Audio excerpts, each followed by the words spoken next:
జానపదం కొత్త ఆట నేర్చిందా పాపలాంటి లేత పదం పాఠశాలగా కూనలమ్మ జానపదం పల్లె దాటి వచ్చిందా చవళిల జానతనం పాట చూపగా కుంచెలో దాగే చిత్రాలు ఎదురొచ్చేలా అంతటా ఎన్నో వర్ణాలు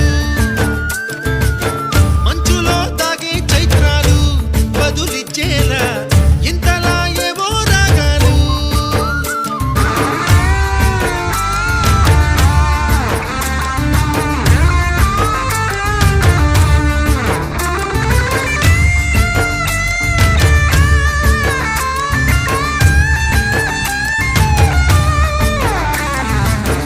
ఆకతాయి సందడిగా